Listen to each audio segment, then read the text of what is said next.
Special train से रामेश्वरम धाम की तीर्थ यात्रा।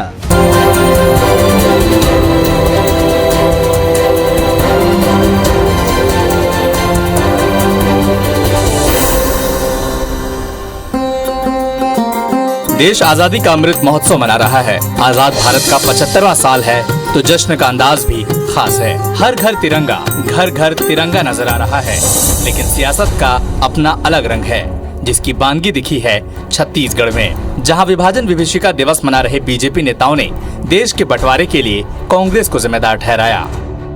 माउंटबेटन के साथ हस्ताक्षर करने वाले में सहमति देने में पंडित जवाहरलाल नेहरू उनके सबसे नजदीक में थे और उन्होंने, नेहरू जी चाहते थे कि जल्द से जल्द सत्ता मिले, कैसे भी हो सत्ता मिले, कैसे भी प्रधानमंत्री बने। जो उस समय सत्ता के शीर्ष में विराजमान थे वही दोषी। स्वतंत्रता दिवस से ठीक एक दिन पहले बीजेपी की ओर से किए गए इस हमले पर सीएम भूपेश भी कहां चुप बैठने वाले थे। सीएम ने भी बीजेपी और आरएसएस पर जमकर पलटवार किए। देखिए, इसका बीज तो सावरकर ने 1925 में बोया था। दो राष्ट्र के जो सिद्धांत है उसको सावरकर ने प्रस्तावित किया और उसका समर्थन जिन्ना ने किया। तो विभाजनकारी तो ये लोग हैं। देश की आज़ादी में उनकी भूमिका क्या रही? 1925 में बन गया था ये आरएसएस, विश्व हिंदू परिषद। माननीय मुख्यमंत्री जी को पहले तो ये बताएं कि जो भारत और पाकिस्तान का विभाजन हुआ, क्या वो उसको सही मानते हैं? भारत और पाकिस्तान का विभाजन किया गया, किनको प्रधानमंत्री बनाने के लिए किया गया, इसको जरा माननीय मुख्यमंत्री जी को स्पष्ट बताना चाहिए। विभाजन के लिए जिम्मेदार कौन है, इस पर कांग्रेस और बीजेपी के बीच ठन गई है और इसी सवाल का जवाब जानने की हम कोशिश करेंगे आज आपके पसंदीदा डिबेट शो छत्तीसगढ़ की बात के इस स्पेशल एपिसोड में।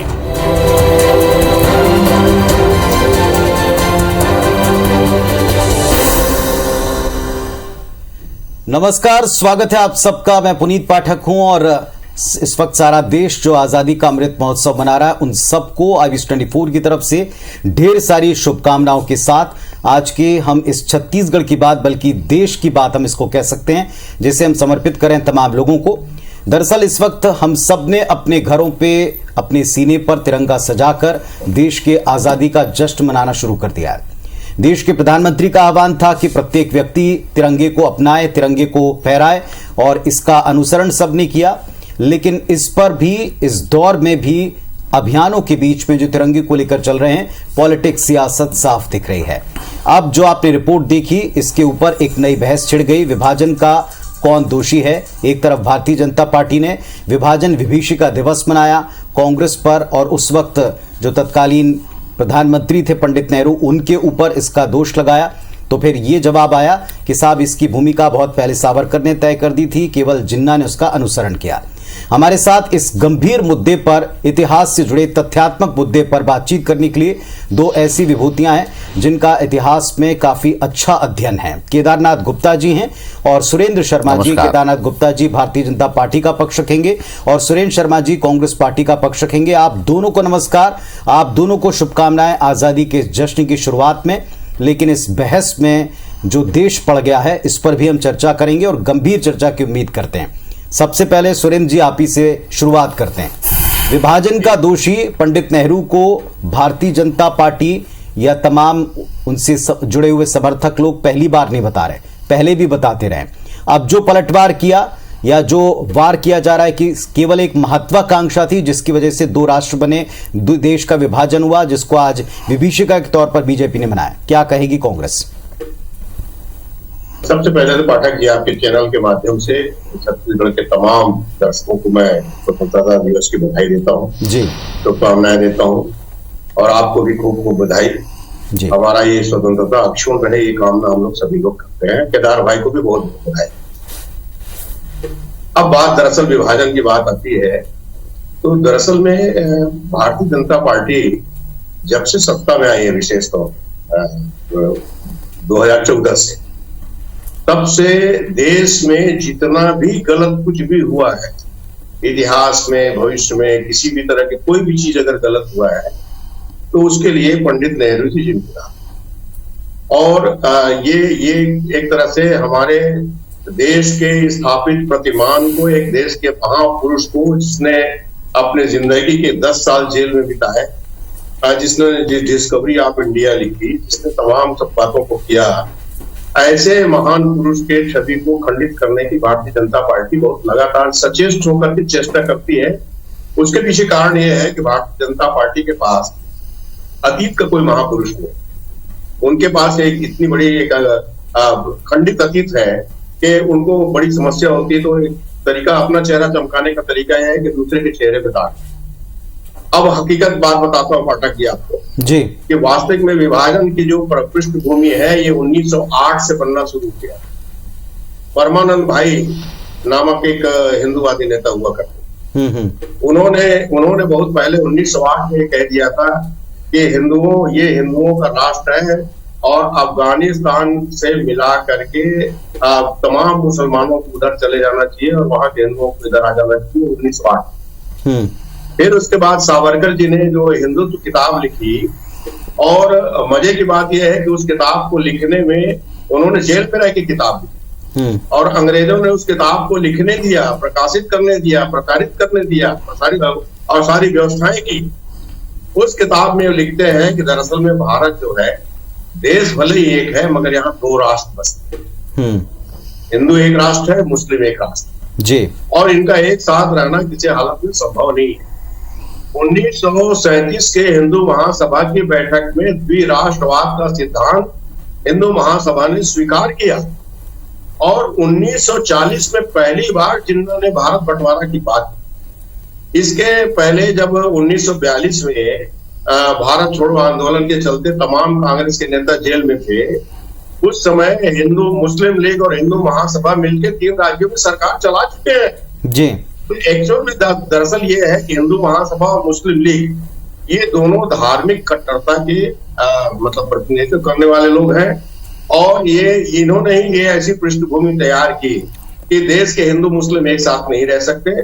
इसका पूरा फायदा अंग्रेजों ने उठाया और इस तरह की परिस्थितियां निर्मित कर दी कि कांग्रेस पार्टी को, कांग्रेस के वरिष्ठ नेताओं को विभाजन को स्वीकार करना पड़ा। और अगर इसको कोई भी अल्पज्ञानी ये कहता है कि नेहरू जी के महत्वाकांक्षा की वजह से, मैं आपको बता देना चाहता हूँ, तथ्यात्मक बात है, किताबों में लिखी है। महात्मा गांधी ने कहा था भले जिन्ना को प्रधानमंत्री बना दो मगर देश का बंटवारा नहीं होना चाहिए। मगर तब तक बात इतनी बढ़ चुकी थी कि यानी अलग होने के अलावा कोई दूसरा रास्ता बच नहीं गया था। तब जाकर के देश का विभाजन हुआ, और वो विभाजन तत्काल हमको जब इतनी पीड़ा देती है, तो जिन लोगों ने देश के स्वतंत्रता संग्राम में सेनानी भाग लिया, जिन्होंने बलिदान किया, उनको कितनी तकलीफ हुई होगी। चलिए 2 बातों के मैं उत्तर ले लूं, फिर आपके पास और थोड़े विस्तार के लिए आऊंगा। केदार जी, क्या खंडित अतीत है, भविष्य में आप आगे की तरफ देखें, इसको छोड़कर आप पीछे की तरफ देख रहे हैं? 75 साल पहले जाकर विभाजन की जो विभीषिका थी, इसको लेकर आप कांग्रेस और खास तौर पर पंडित नेहरू को दोष दे रहे हैं क्योंकि आपके पास वैसा कोई महापुरुष नहीं। और अगर विभाजन और 2 राष्ट्र के सिद्धांत की बात करें तो क्या इसके लिए सावरकर जी और जैसा कि तथ्य पेश किए गए आपको लगता है गलत है? पहले तो सभी दर्शकों को, आपको और सुरेंद्र भाई को जी आजादी की पूर्व संध्या पर जो हम सब अमृत महोत्सव मना रहे हैं उसकी बहुत बधाई। और दूसरी बात, हमारा अतीत तो भारत है, हमारा अतीत तो हिंदुस्तान है और वो गौरवान्वित है, हम गौरवान्वित है। वो वैभवशाली है, ऐश्वर्यशाली है, समृद्धशाली है और धैर्यवान भी है। सबसे पहली बात तो मैं ये बताना चाहता हूं कि अगर वीर सावरकर, जैसा कांग्रेस बार बार कह रही है, कांग्रेस के बयान के आधार पर कांग्रेसियों से पूछना चाहता हूं कि जब हम लोगों ने क्रांति में और देश की आजादी की लड़ाई में कभी लड़ाई नहीं लड़ी, तो वीर सावरकर की बात को आपने कैसे मान लिया कि विभाजन होना चाहिए? क्या वो इतने बड़े नेता थे क्या? कैसी बात करते हैं ये लोग?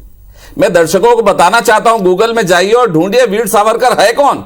ये कांग्रेस के लोगों ने जिस महान क्रांतिकारी को, जिस महान वीर को आज ये कहा कि वो बंटवारे के पक्षधर है, मैं बता देना चाहता हूं आपको कि 4 अप्रैल 1947 को जब देश आजाद की घोषणा हुई और बातचीत चल रही थी, उस समय उन्होंने कहा था, मैं खुश तो हूं कि हमें स्वराज मिल गया, हमें देश मिल गया, पर मुझे इस बात की पीड़ा है कि ये खंडित है, मुझे अखंड भारत चाहिए था, ये खंडित राष्ट्र मिला, इस बात की मुझे पीड़ा है। जिस व्यक्ति के नाम पे, जिस महान क्रांतिकारी के नाम पर कांग्रेस आज ये बात कहती है, मुझे दुख होता है कि, और इस बात में मैं बहुत सोच के कह रहा हूं कि शायद कांग्रेस इसीलिए पूरे देश से खत्म हो रही है कि इसको इतिहास नहीं मालूम। ये भारतीय जनता पार्टी को कहते हैं कि आपका इतिहास खंडित है, आपके पास कुछ नहीं है। मैं कहता हूं मेरे पार्टी का इतिहास भारत देश है। ये अखंड भारत की कल्पना करने वाली अगर कोई पार्टी है तो भारतीय जनता पार्टी है। हम आज भी करते हैं। हम कहते थे कि जहां बलिदान हुए मुखर्जी वो कश्मीर हमारा है। बताइए कोई कांग्रेसी नेता ने इस बात को कहा होगा तो। और आज हमने ये सिद्ध करके बता दिया, जब धारा 370 और 35 से हटी तब हमने कहा ना कि जो कश्मीर हमारा है वो इस देश का है, इस देश का सरताज है, रहेगा और इस देश का अभिन्न अंग है। ये तो टुकड़े करना चाहते थे, कश्मीर भी बढ़ जाता इनके चक्कर में। पर जहां तक आपने वीर सावरकर जी की बात कही है तो मैं कहूंगा कि उनके आगे वीर आप क्यों लगाते हैं बताइए। उनका नाम तो था दामोदर विनायक सावरकर, विनायक दामोदर सावरकर। आप वीर क्यों लगाते हैं? वो क्रांतिकारी थे और देश ने उनको वीर की उपाधि दी थी। मैं कांग्रेसी भाइयों से हाथ जोड़कर प्रार्थना करता हूं कि ये 15 अगस्त जैसे पावन पर्व पर वो क्रांतिकारी के नाम पे ऐसी बात तो ना करें। 1950 में जब दिल्ली आ रहे थे पाकिस्तान के प्रधानमंत्री तो उनको जेल में बंद करके रखा गया था वीर सावरकर को कि यहीं के आंदोलन ना कर दें और कहीं पाकिस्तान के प्रधानमंत्री के विरुद्ध में आंदोलन ना छेड़ दें, कहीं उनके स्वागत में खलल ना पड़ जाए। और ये कांग्रेसी प्रधानमंत्री, अगर ये बार बार ये बात हम कहते हैं, जवाहरलाल नेहरू ने उनका खुल के स्वागत किया था। क्या जिन्ना क्या कर रहे थे? क्या जिन्ना और वीर सावरकर आपस में भाई थे कि तुम वहां के प्रधानमंत्री बनो मैं यहां का? नेहरू जी की क्या भूमिका थी? नेहरू जी बने थे ना प्रधानमंत्री 1906 में, जब बैरिस्टर की उपाधि उन्हें लंदन में मिल रही थी और 1909 में उन्हें कहा कि आपको शपथ लेनी पड़ेगी कि आप ब्रिटिश राजा के पास के समर्थन में आप रहेंगे और उनके विरोध में नहीं जाएंगे, आप शपथ लेंगे जब आपको इंग्लैंड में डिग्री मिलेगी। उन्होंने कहा था मुझे डिग्री से प्यार नहीं है, मुझे तो अखंड भारत चाहिए, ये डिग्री अपने पास रखो। ये इंग्लैंड से उन्होंने डिग्री नहीं लाई। ऐसे क्रांतिकारी के बात में ऐसी तो बात क्या ये दो राष्ट्र का जो सिद्धांत सावरकर के नाम पर बताया जा रहा है, ये तथ्य आपको लगता है गलत है या गलत तरीके से दिया जा रहा है? नहीं, इसको भ्रमित किया जा रहा है। 1908 से इसकी संकल्पना चली, कहां से शुरुआत हुई? जो सुरेंद्र जी ने कहा आप इसे खारिज करते हैं, नकारते हैं, बीजेपी खारिज करती है। मैं तथ्यात्मक रूप से इस बात को पूरी तरह बताना चाहता हूं।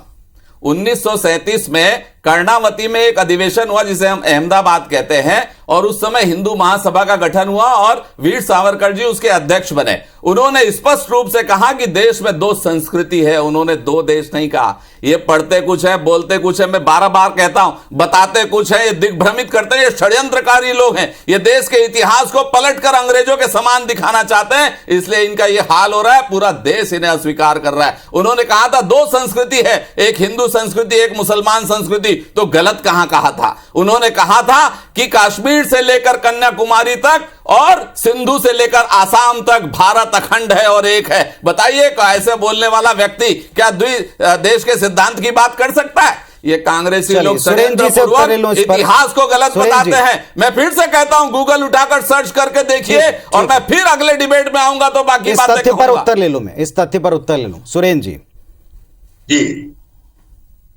देखिए, जो मैं बोल रहा हूं बहुत अधिकृत तौर पे बोल रहा हूं, सोच समझ के बोल रहा हूं। मैंने जो किताब में पढ़ी है, जो मुझको जानकारी है उसके हिसाब से बोल रहा हूं। दूसरी बात ये जितनी बातें हैं परमानंद भाई के संबंध में, गोलवलकर जी के संबंध में, सावरकर के संबंध में या जितने भी इस तरह की जो बातें हुई हिंदू महासभा के संदर्भ में और मुस्लिम लीग और हिंदू महासभा के संयुक्त राज्य चलाने के संबंध में, सारी चीजें तथ्यात्मक हैं। ये सारी चीजें पब्लिक डोमेन में है, ये सारी चीजें गूगल में है, ये सारी चीजें लाइब्रेरी में जाने से वहां पे उपलब्ध है। भारतीय जनता पार्टी, आप इस बात को स्वीकार करते हैं कि वीर सावरकर ने क्रांति की और देश की आजादी की लड़ाई लड़ी? तभी आप उनकी बातचीत उनसे करते हैं। बार बार कांग्रेसी ये कहते हैं कि तुम्हारा इतिहास क्या है, अखंडित इतिहास है। तो वीर सावरकर जी की बात क्यों करते हैं, जरा आज बता दें। उनके इस बात की चर्चा करें, वो भी पब्लिक डोमेन में है। मैं बताना चाहता हूं और पूछना चाहता हूं, आप वीर सावरकर जी की बातों को इतना महत्व क्यों दे दिए, जरा बताइए तो, कि देश को बांट दिया उनके कहने से, और कहते हैं कि आपके पास कोई क्रांतिकारी नहीं थे। इसका जवाब तो देना होगा सुरेंद्र भाई, ऐसे थोड़ी चलेगा।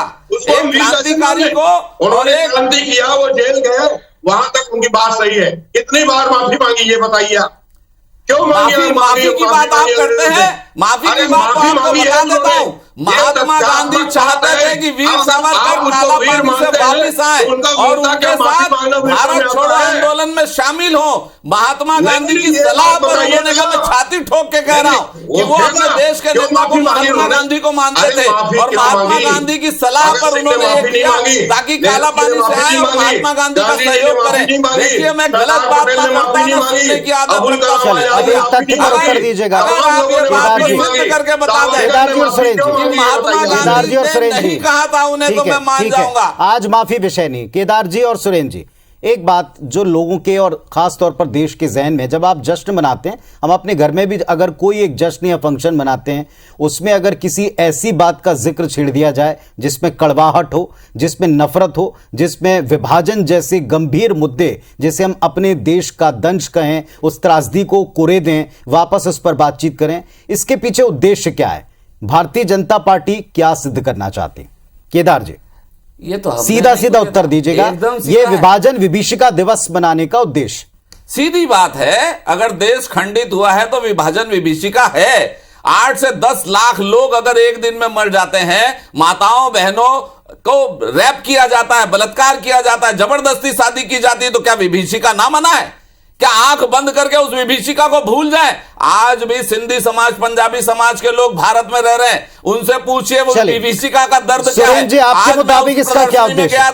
आज मैं उस प्रदर्शनी में गया था, मैंने हाल देखा है माताओं बहनों का, किस हद से उनको परेशान किया गया। बात है केदार जी, ठीक है, आपने अपनी बात रखी। मैं प्रांत बता रहा हूँ, सुरेंद्र जी, क्या उद्देश्य है? आपको क्या लगता है बीजेपी का क्या उद्देश्य बचाई है ये आज? और ये आज विषय हमने नहीं उठाया, ये विषय तो माननीय मुख्यमंत्री ने उठाया। पूछिए आज ये विषय क्यों उठाया? भारतीय जनता हम तो मनाते हैं, हम सदियों से मना रहे हैं। ठीक है, उनको भी उत्तर देने दें।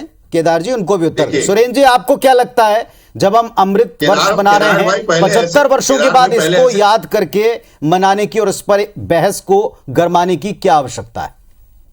दरअसल में केदार भाई पहले ऐसे नहीं हुआ करते थे पाठक जी, पता नहीं क्या हो गया है आजकल इनको। अब बढ़िया बातचीत करें, बढ़िया सुने तो मजा आता है। दरअसल मैं एक बात कहना चाहता हूँ, बहुत ही मार्के की बात। चूंकि स्वतंत्रता संग्राम में भारतीय जनता पार्टी का कोई योगदान नहीं है, उसका वो क्रेडिट नहीं ले सकते, उसका श्रेय नहीं ले सकते, इसलिए वो विभाजन की ठीकरा कांग्रेस पर छोड़कर कांग्रेस पार्टी को बदनाम करने की कोशिश कर रहा है। मैं बताया ना कि इनका इतिहास खंडित है, इनके पास अतीत में कुछ नहीं रहा है। कभी ये महात्मा गांधी को पकड़ लेते हैं, महात्मा गांधी को पकड़ करके उनके आंख में चश्मा लगा देते हैं, स्वच्छता अभियान लगा देते हैं। कभी सरदार पटेल की। सुरेंद्र जी, आप भी एक बात का जरूर उत्तर दे दें, क्योंकि इस मंच के ऊपर बार बार केदार जी ने कहा कि क्या आपके लिए सावरकर जी उस हद तक महत्वपूर्ण और उतने सक्रिय थे कि उनकी बात के ऊपर विभाजन हो सकता था?